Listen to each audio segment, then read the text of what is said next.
What's up, everyone? Welcome back to your favorite pickleball podcast. Hope you are all having an incredible start to 2023. I started mine playing some Texas pickleball on a farm. It was awesome. I'll get to that more in a moment. But we've got a mic drop guest on with us today. He has hilariously become a controversial figure newly onto the scene of pickleball, and we cannot wait to welcome him on. But first, a quick shout out to our sponsors, starting with Pro XR, the official paddle of MLP, the only paddle custom fit for your grip. Knock Around, the official sunglasses of MLP, quality shades that won't break the bank. Or Organic, the official nutrition partner of MLP. Transform your health with plant-based nutrition from Aura.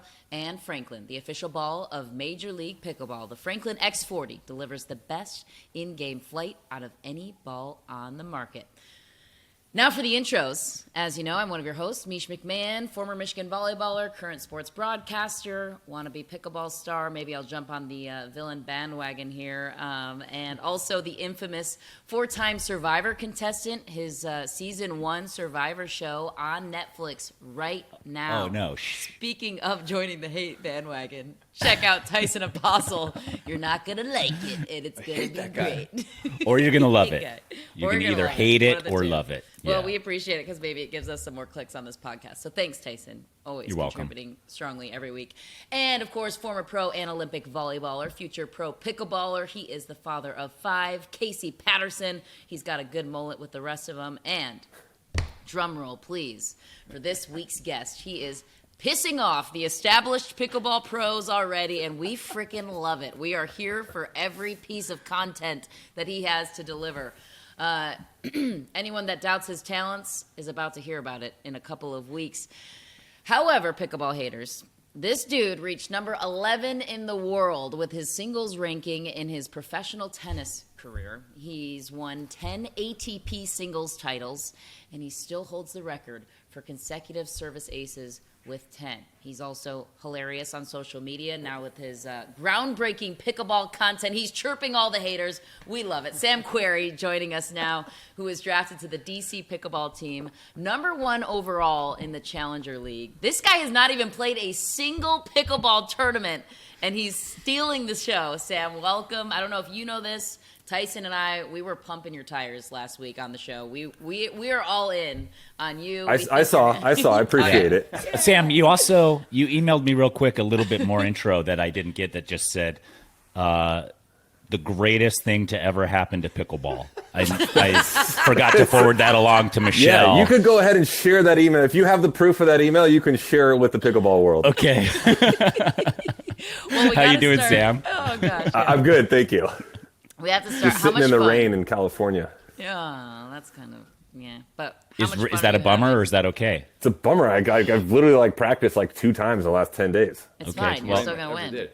It doesn't matter. I don't need to practice. I could probably still win. Talk about practice.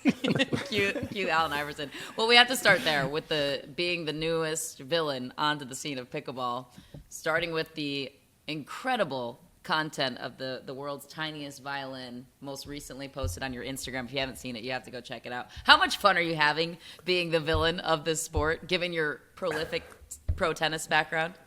It's fun, and I'm not really trying to be like a villain. You're my hero. I guess you're the hero here. I'm just trying to have fun with it, and I love it. I guess behind every joke or video, there's some truth to it. So there's some truth to that tiny violin video. I mean, if I was drafted number 1 overall in the Challenger draft. I whisper that part. I just tell people the number 1 draft pick that don't really follow along.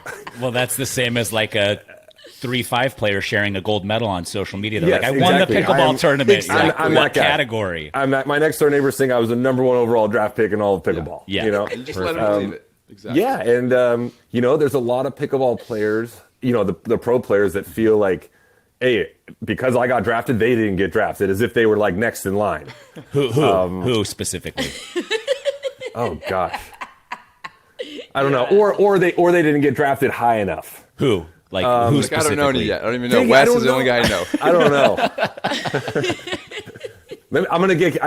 I gotta go on my phone, which I'm recording on, to get the names. Okay.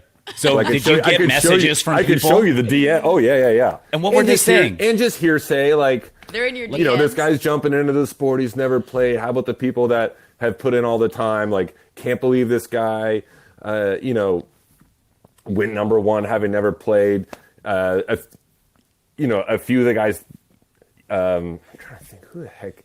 A lot of it's like what I'm hearing from other players, so I can't like verify it. Well, let's hear like some more specific, or is that everything pretty much? Is that like the general sentiment of any of the like negativity you're getting? Yeah. And it all the negativity comes from like the fringe pickleball guy ranked like 20 to 100. Right. Mm-hmm. None of the top guys, every top player, you know, Is whether it scared of be you. McGuffin or Callie Smith or Ben, super like call me, text me, congratulate me, congrats on going number one. Every tennis player is like, oh my gosh, this is so fun. I can't wait to watch. It's the pickle community that is just insecure and bothered by it. Wow, All shots the fired. top pros see the potential. They're like, Sam's gnarly. He's super tall. He hammers. They're like, this guy's going to be And the they're top secure guy. with themselves. Ben Johns, McGuffin, they know like right now I probably can't beat them. Yeah. But it's how so- much it's- time? Look, if If it doesn't if rain, I locked in, the next if it 2 doesn't weeks. rain, I locked in right now and played a full schedule, everything within like 6 to 8 months, like top 10 in singles doubles mix, like no doubt about it. And then how long till number one? I don't know if I mean 16 months and maybe I can challenge some guys. But my issue is I'm not playing a full schedule. I'm not going to go out there and play 35 tournaments. So ranking wise, I'm never going to get to like that level. But like talent wise, play wise, they'll all know that I'm right there with the minimal schedule. I mean, even this weekend, I went to DC to practice with my teammates. Yeah. The difference of like how much better like I got from like Saturday morning to like Sunday evening was like monumental. Right. So every time you practice, you're getting exponentially better. Yes. And that assumes that I'm practicing the right things. You know, I could practice the wrong things over and over and not get better. But this weekend, you know, with the Stefan, who's my partner on the team, or when I'm practicing with Wes Burrows, my buddy, when they're giving me the right information, as long as I know what I'm doing right or wrong, yes, you can get better. And so will every tennis player that starts to play. You can get really good really quickly in this sport. Yeah, you're plug and playing the scenarios that are just different into that one that you already knew from tennis. You're like, oh yeah, yes, exactly. I just have to switch it out with this. Perfect. Yeah. And then you're good to go. So when people chirp at you like, he hasn't put his time in, do you tell him how long you played tennis for? No, I'll chirp back sometimes, be like, "Oh my gosh, like what team did you get drafted to?" Okay. And then like they get all pissed off, and like there's so many easy ways just to go back in like a nice way that's like throwing shade on them. Yeah. So great. I was a pro cyclist. Michelle she left that So part out of my sorry. intro this I was time. so excited about and that so then I have to tell people. I got But Just then like you're good at exercising. I'm very good at exercising. I can deal He with pain. was a swimmer in college. He's Again, exercise. Swimming, Yes. running, biking is just exercise. Yes. I'm the best. So Professional it's not a exercise. game. Yeah. Correct. Yeah, I don't know if you guys ever watch Eastbound and Down. Yeah. There's like a great scene where the guy talks does. about So him. you're good at he's like, exercising. you're good at exercising. I play real sports. So that's now The- your intro from now on. By the way, he's really good at exercising. Next. I prefer not to exercise anymore. But I can't. After I retired, I would come like show up to an amateur event once in a while, and guys would take it so serious. And I was like, "Oh, are you getting paid to be here for some reason by this amateur event? Because I'm just here having fun." And I'd like try chatting with people as we're racing, and they're like, "Excuse me, I'm like here to race right now. Right, yeah. I'm focusing." I'm like, "Oh, are we getting paid? I didn't realize anybody was getting paid." So Gee, Sam, leave me alone. I'm at the challenge court at Ventu right now. Stop talking to me. I'm focused. yeah, we're focusing. It's hard to go to those. The Casey knows, like right near our house is Ventu Park has like eight courts, 6 courts, and it's packed every day with hundreds of people. And like we'll practice there sometimes, and then like you kind of got to sub in and occasionally let some guys like play with us. And then sure enough, like I'll get home and then like I've got 10 messages from guys like, "So fun at the park today. When can we play again?" It's a dude he was like a 2.5.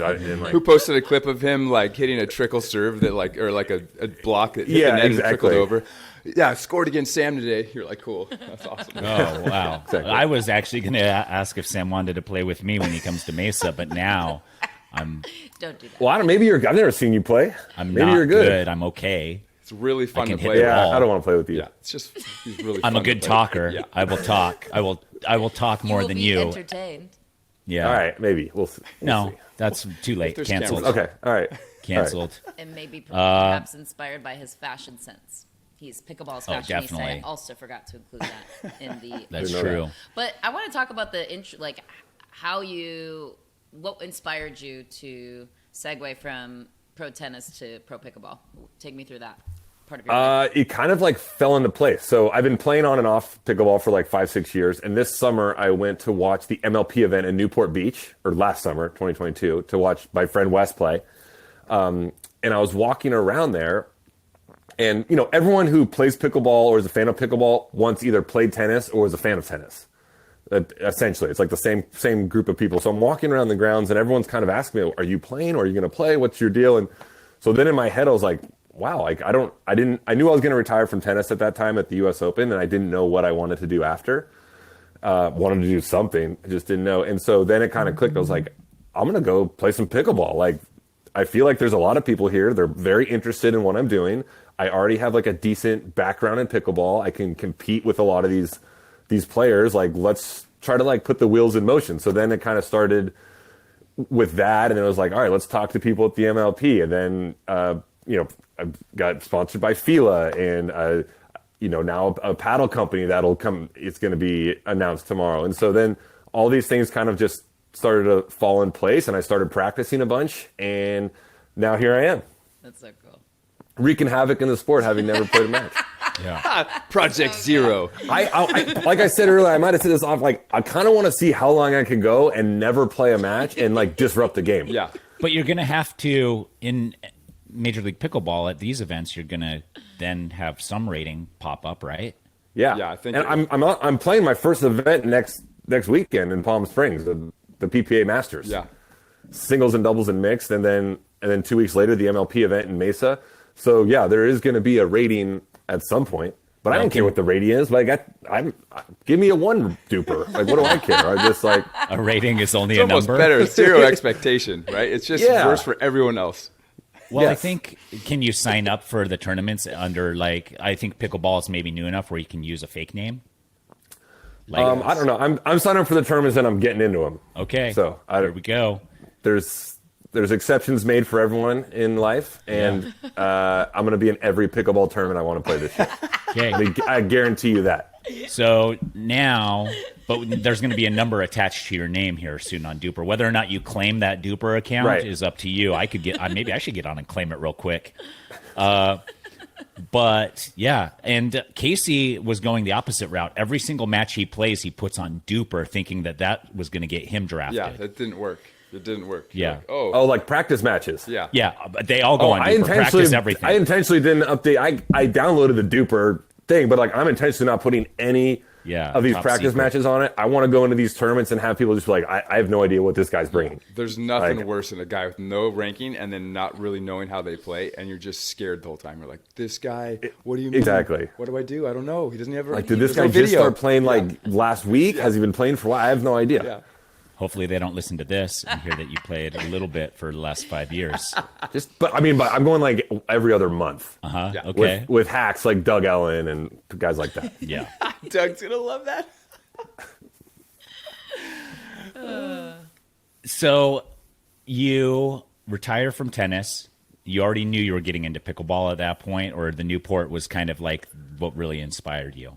Newport was what inspired me. I had no plans before going to that MLP event to do something in pickleball post tennis.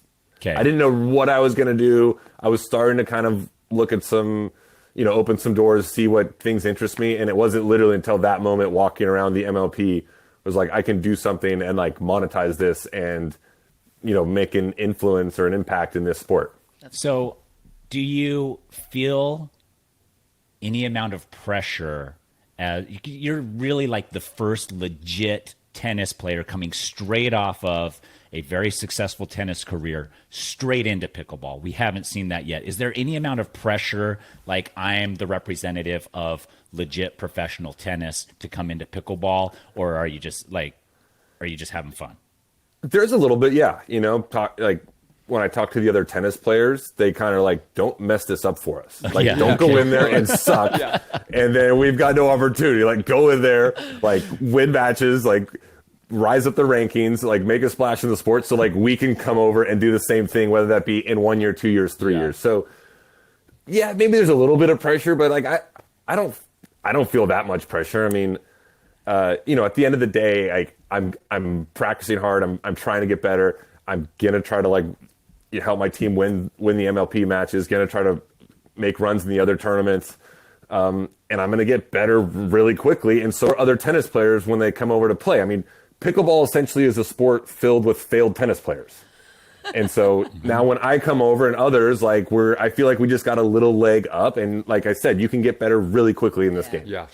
How many other pro tennis players, current or past, do you see potentially making the same jump or following your path, given that you have a close pulse on that market? There's going to be some. I don't know how many. I mean, look, a lot of them want to right now. A lot of them, I think, would rather come over and play pickleball than tennis just because they like it so much.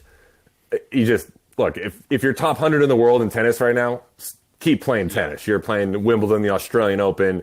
When it comes to, like, the financial part of the game, it's not close. So, you know, no one in the top 100 is going to quit tennis, men or women, to come play pickleball at this moment. But there's going to be some that, you know, kind of like me, maybe toward the end of their tennis career, you're like, you know what, I've got a few years left to do another sport, and pickleball's the closest one to what I'm doing. I think I can go over there and you know, be competitive. Mm-hmm.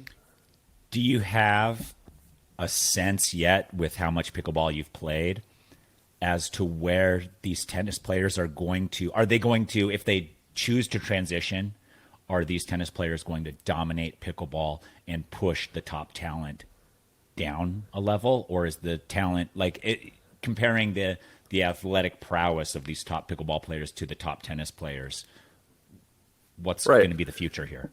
It's case by case. I mean, Jack Sock, we saw him play a couple weeks ago in Las Vegas, was really good, right? And the guys just kind of picked up a pickleball paddle and went out there and was essentially as good as a lot of the top players.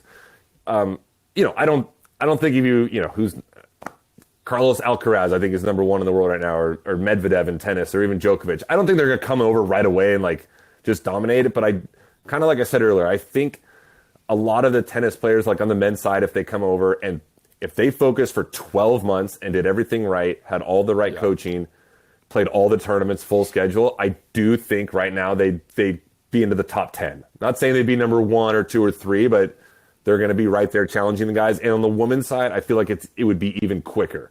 I feel like women could come in, the WTA top girls, and within like 4 months, 5 months, make a splash and like be like one of the top 10 female players. Yeah, there's a huge advantage with being an elite player who is used to competing on a really high level in front of a stadium full of people with TVs around. It doesn't take long to just transfer a few things that are different, the nuances of pickleball, into that and feel more confident than ever, because I think that's a lot of things that none of the pickleball players aren't getting, is they don't getting that pressure. There's not all that money on the line. There's not all those things that from different sports that you experience at a really high level that it's very easy for us to like walk into and be like, yeah, this is where I feel most comfortable right now. Like when I'm practicing, I hate it. Go to a tournament, I'm like, let's ride. Like this is where I finally can play. So I think that's exactly what's going to happen. These players that are used to that coming over and being like, oh, yeah, I can figure out a few things here and there, and I feel great at an event where there's pressure. I'm ready. Yeah, and now that the prize money is starting to bump up this year compared to last year, like, you know, that adds a little more pressure. There's better players in the MLP this year compared to last year, that you've got more pressure to perform for your teammates. You've got ownership groups that are full of, like, highly successful entrepreneurs, businessmen, businesswomen, athletes. Like, you know, like I don't want to miss a forehand and be like, oh my God, did Tom Brady see that? Did LeBron, like, you know, like, so there's a little more pressure.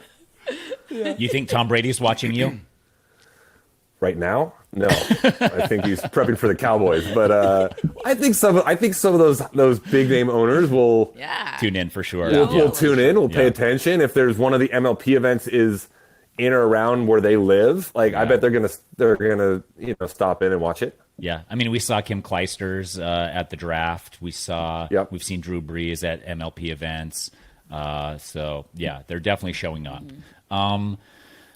Can you talk us through how you got drafted first in the Challenger League? Like, was there supposed to say that part quietly. Challenger League. Yeah, so Challenger League. Was there like communication between you and the owner? DC Like, team came under the table and gave me a bunch of money. And Yeah. So before the Premier League draft, which was like the week before, like I honestly thought maybe I had a chance to go just based on name recognition.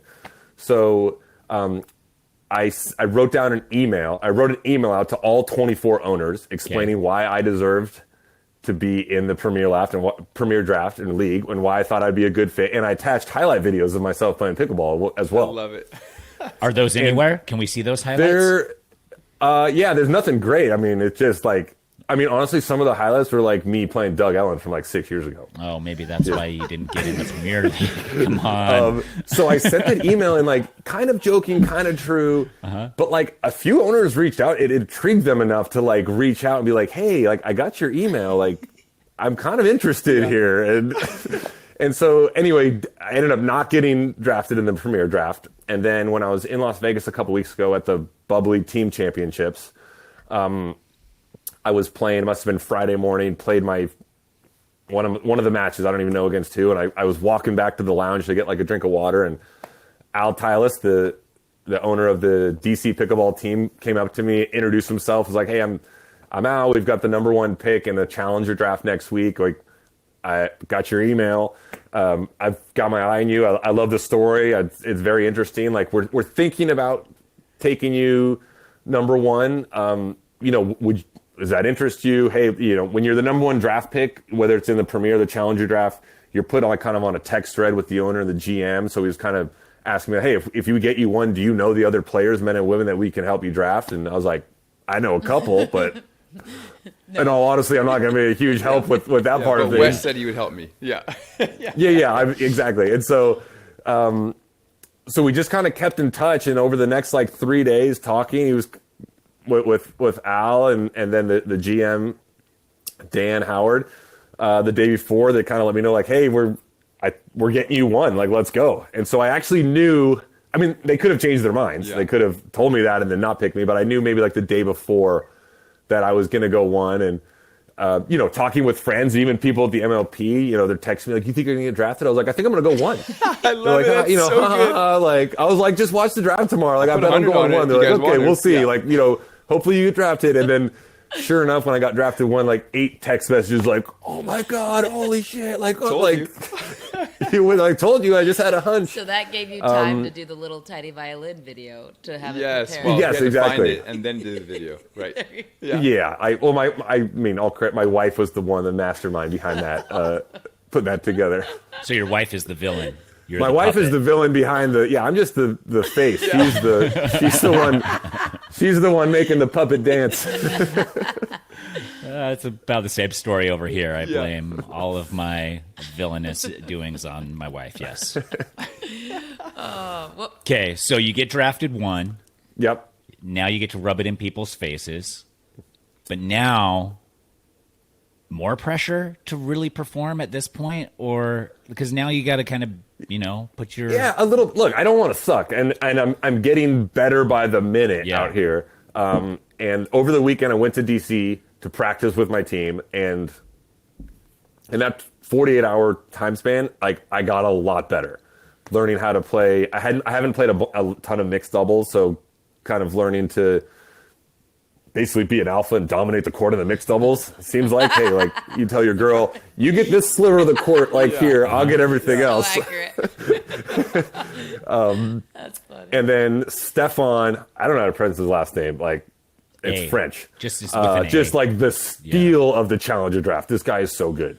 Lefty, and like was really helpful with just like teaching me everything I need to know with spacing, movement, and him also treating me like a woman and telling me, like, you get this sliver of the court and I'll get everything else.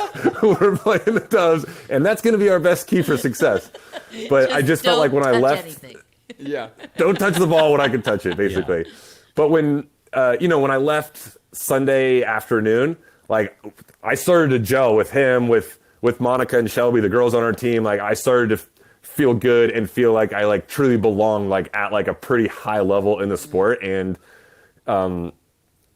you know, as long as I keep having practices like that, which I'm going to keep doing, like I'm going to get good. And like, you know, and the challenger draft for now, like I'm not like intimidated of anyone necessarily. I've played with a lot of the guys. I know I'm right there.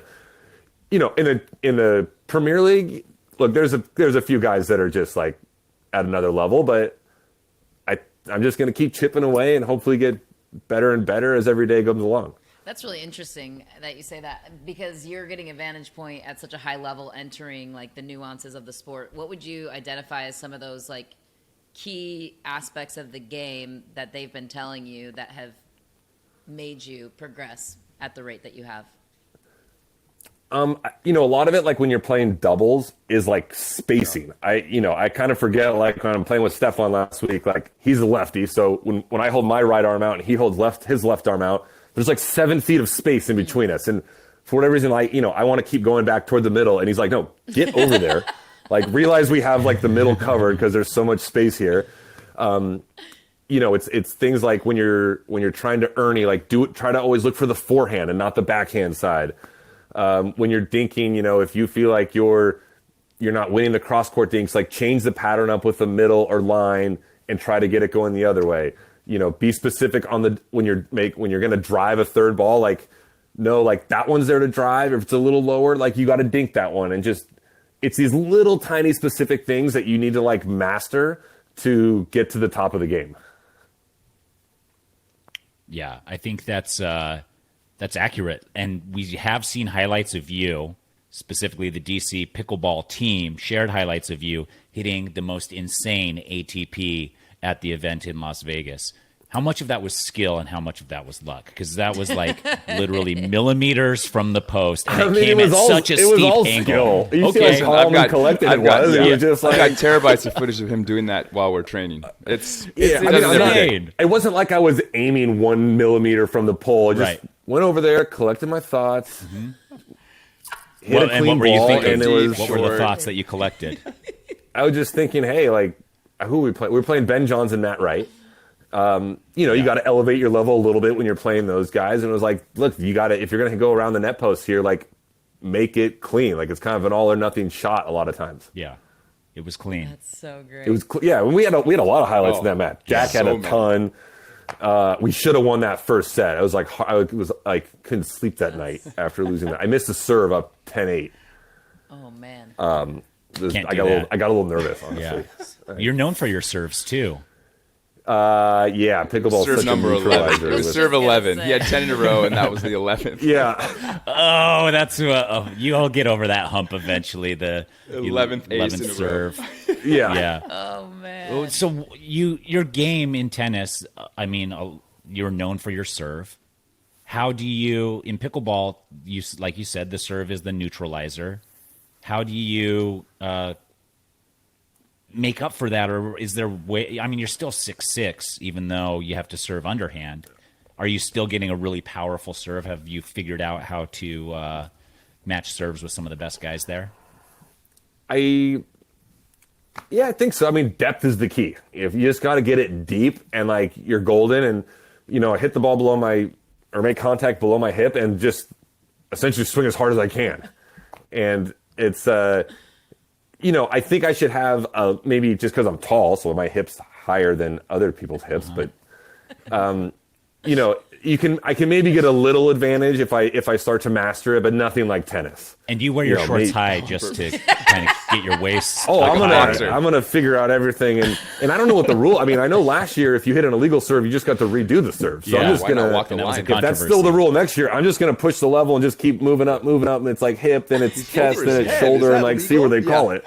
Well, and if you watch some of those guys, they'll crouch way down and then bring all their back into it, and that masks like how high their paddle is. Like it's there's a lot of gray area with like where serve contact should be in this sport that needs to be addressed at some point. 100%. Yeah. Well, we're 2.5 weeks away from the first Major League Pickleball event, essentially. So what are you incorporating in your training? How often are you training? Who are you training with? Where are you taking your focus? So I've practiced a lot with Wes Burrows. You guys know, he's like been one of my best friends since I was 10 years old, also in the league. We're going to play some doubles matches or doubles events outside of the MLP this year. So I practice with him a lot. I practice with our other buddies, Scott Dorner, Jared Link, this kid, Jack Monroe, who's really good, lives near me. And so that's kind of like the core group that I'll practice with. And I would say, 2-3 days a week, it's a lot of doubles and doing drills like that. And then Wes and I go out maybe like once a week, sometimes twice a week, and like drill and dink cross court. We'll go up the line and one guy's the aggressor, one guy's resetting. We'll work on serves and returns and third ball, like awkward shots. And so that's kind of like shots. what I'm So awkward Yeah, shot. I don't know the lingo. I don't know the lingo done yet. it. No, You got it's it. true. That's it. Exactly. Yeah. You can't. Third shot, awkward shots. Yeah. I commentated one of the PPAs like earlier in this year, and like I kept calling the women girls. I'm like, great shot, and like the crew's like, you need to call them women. They're women, not girls. I'm like, okay, like, Sorry. chill out over there. You're old school. Yeah, you're old school, Sam. You don't. Yeah. But anyway, I've playing a tournament this weekend in Palm Springs With my first Wes. one with Wes, and I'm playing mixed doubles with Krista Gavechva. Sure. Gecheva. Yeah. Look her up. Okay. And then I'm playing, and then singles. Okay. I'm Singles. excited. The Triple Crown coming Full up. of Here we go. yeah, singles is Yeah, hard. what have you been taught there? What's the best advice you received on singles? It's singles pickleball and doubles pickleball are completely Yeah. different sports. Like the strategy, the way you play, the movement, like singles is a workout. Like if I go play 5-6 sets of single, like you're changing your shirt, you're tired. Doubles is not the case. And singles is like it's kind of 1-2 shots. Like guy comes in, you're trying to like rip a passing shot at short points, where doubles and mixed, you've got those cat and mouse points with a lot of the dinking. And so, the other day I played some basically like 5 sets of singles for like the first time in my life. And then I got a tournament next weekend, so we'll just see how it goes. I can't wait. I'm pretty good at singles. I feel like for a tennis player, you can transition over to singles easier than That doubles. makes sense. A tennis player can grab a pickle paddle and like be okay in singles like in 1 minute. Yeah.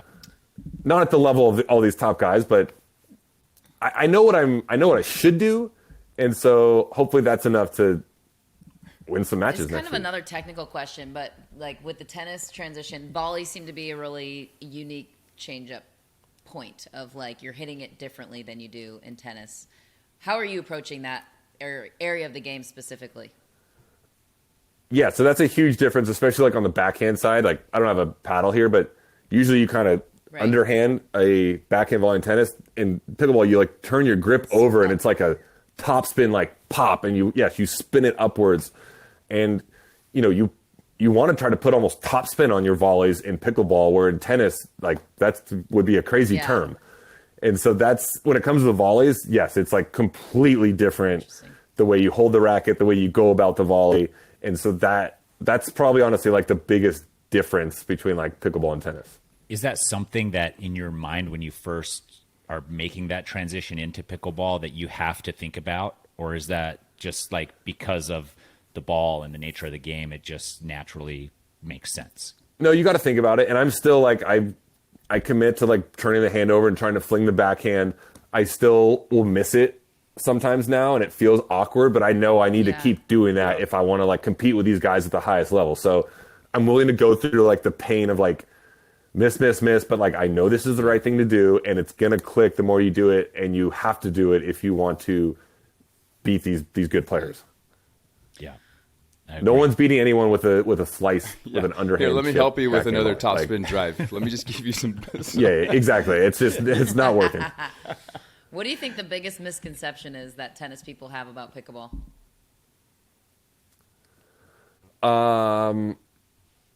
Gosh, I do think a lot of the tennis players think like it is like really easy. Like I could come over and just dominate right away. Yeah. You do, like I alluded to earlier, it does take a little time to master these nuances and get used to the differences, and you do need to put in the time. Yeah, maybe a short amount of time in the grand scheme of things, but like you do need to practice and master these things if you want to come over and be a top pickleball player. Yeah. So tennis players, if you're listening, you got to put in 2-3 months before you At really least, come on. yeah.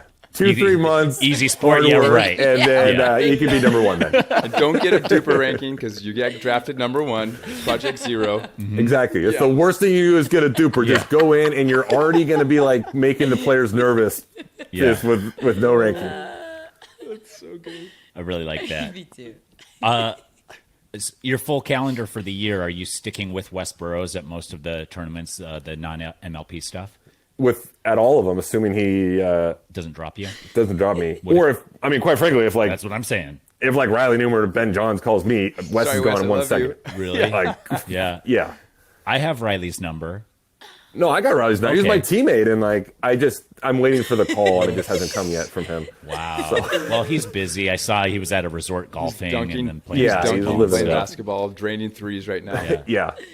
Yeah. But yes, I'm planning to play with Wes at outside of the MLP events. Yeah. We're gonna hopefully play doubles at like 5 or 6 other events this weekend: the U.S. Open, the Nationals, and kind of the other ones that we can fit in during the year. Okay. Which is great because we live Yeah. next to each other, so we get to practice a lot. Hopefully, we'll get hundreds and thousands of games under our belts together, and we'll learn how to kind of gel and work with each other on the court, and we That's go out the and beat some hugest guys. benefit Yeah. is you guys are so close. You're already buddies, and you can practice all Yes, the time. exactly. That's the worst part. If you're like, oh yeah, I'm a guy I play with in Florida, or you just show up at the tournament. Like that's not going to work. Especially for you, you're like, dude, I need No. to be with someone that's confident in helping me get there, and then giving me reps all the time and being around. Yes. That's huge.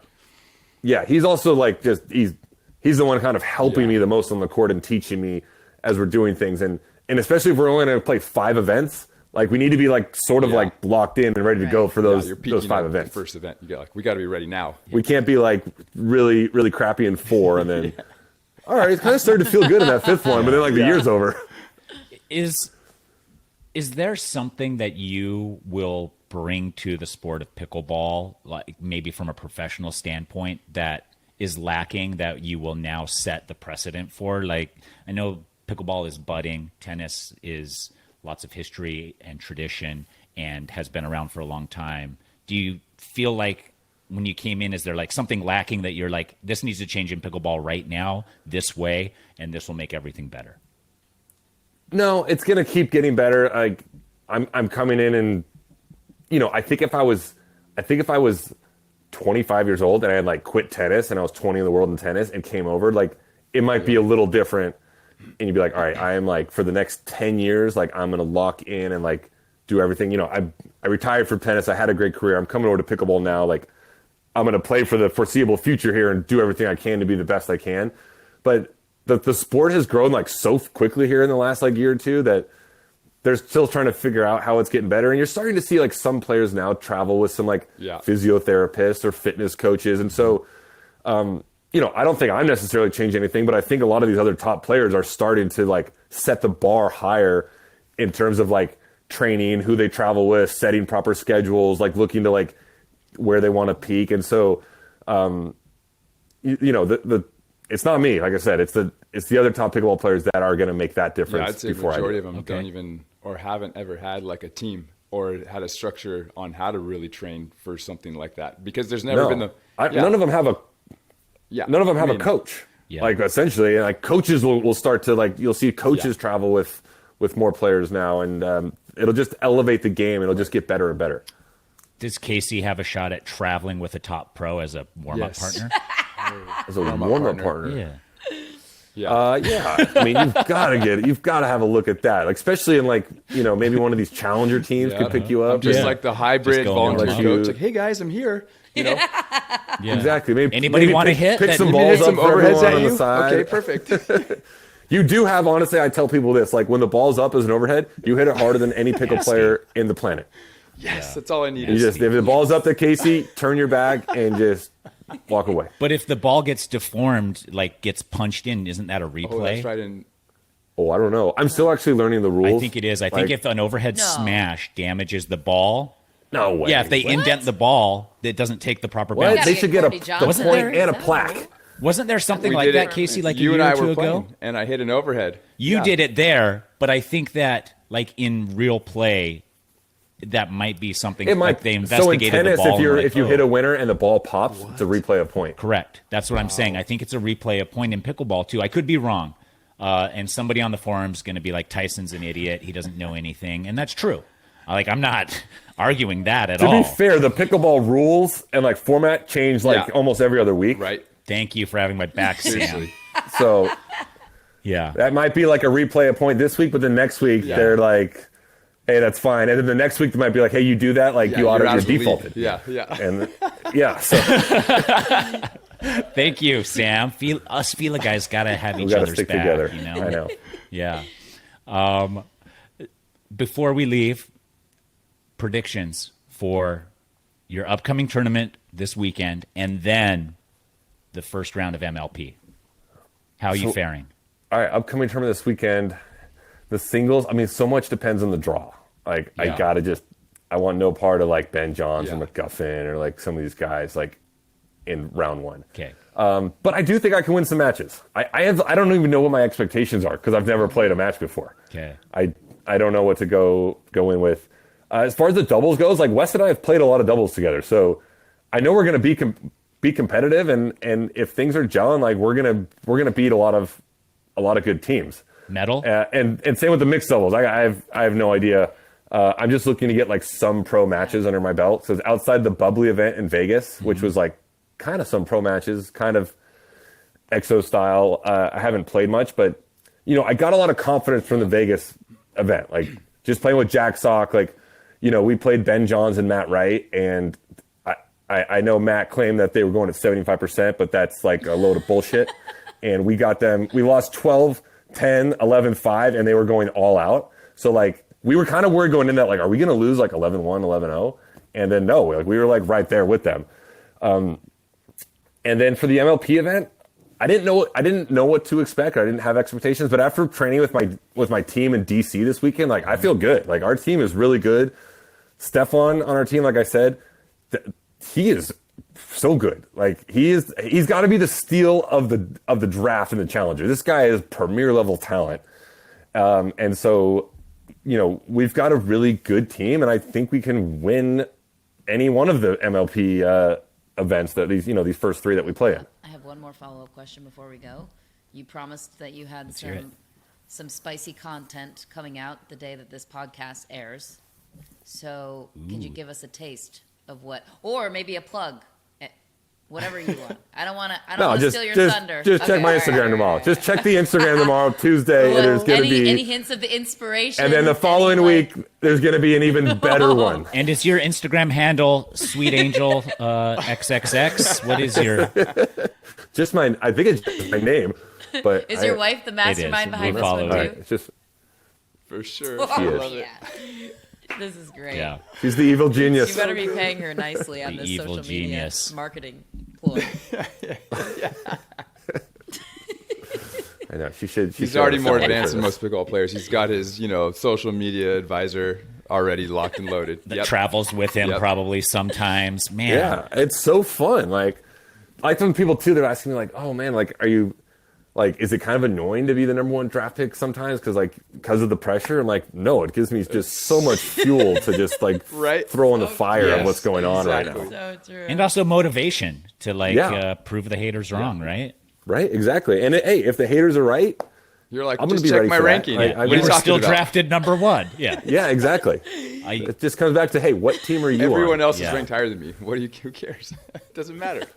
Yeah. Yeah. I was ranked a 0. And I still came in and got drafted. Yeah, you still have some firepower there. Well, we're excited to see the future of pickleball with you, Sam. I'm very excited. I'll be at MLP here in Mesa because it's just down the road from me. Me too. So I'll probably be spying, maybe some live streaming. Michelle will be there too. I should have led with that. That seems... Yeah, Michelle's going to be there, Sam. And then... All right, awesome. I'll offer myself as Casey, I don't know if he can find a... I'm assuming you guys are going to be cheering for the DC pickle team. Yeah. Definitely have to be unbiased, but I will offer myself as a Us social Fila media guys. assistant. Our whole team is sponsored by Fila. What? DC. Yeah. Then I'm with DC pickleball. You can say we'll save a seat for you on the bench. Fila violins. We're all going to have them. Yeah. We cheer you on. Yes. I'm getting a new Sponsored. I'm getting a new shipment of Fila stuff this week or next week. So if we get matching stuff, maybe I don't know. Yes. I actually just picked up yesterday. I prototype a new Fila pickleball shoe. That's huge. Yeah, I'm supposed to get Really? some of those. Yeah, Sure, you don't sure you are. The new color schemes, the new pickleball. Right. Lauren told me about those months ago, bro. He's on the phone. Lauren, why didn't you get me the prototypes too? They look wild on the bottom. Are they it's like cool? little moon shoes. Are we supposed to be talking about this? I don't know, but as soon as the rain stops, I'm gonna go like bounce around the They neighborhood on sound these things. and, amazing. Like Back to the See Future. what it feels like. They self-tie. Sound They look amazing. so cool. If you don't have content Okay. plans for this, Well- I highly suggest this makes it to the top of the list. I'm just like Come with me on my Fila jog around the to your neighborhood. destinations. Like, I think it'd be really funny. Sam, I'll message you when I get my stuff, and maybe we can coordinate outfits for one of the days. Okay, perfect. Okay, can't wait. Thanks so much for your time, Sam. Super excited to see you play, and I think the whole pickleball community is holding their breath to see what you can do. So no pressure. All right, okay. Yeah, I don't feel any pressure. It's going to be great, and we've got a locked-in team we're going to win at least one of the 3 events on the MLP Challenge for this year. Okay, you heard it here first. I love it. See ya.